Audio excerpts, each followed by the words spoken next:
আগে শিখতে হয় প্রেম মানে কি। তোর প্রেমের সঙ্গেই কেউ শিখায় নাই, আমি শিখাই দিই, মাথায় রাখিস।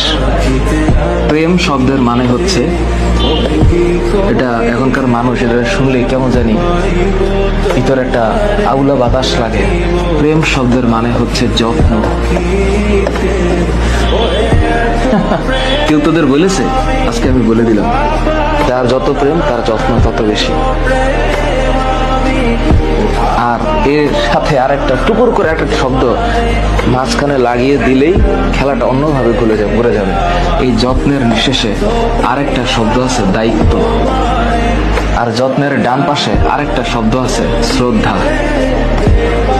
হ্যাঁ, আর যত্নের উপরের দিকে আরেকটা শব্দ আছে, এটার নাম হচ্ছে আরেকটা জিনিস।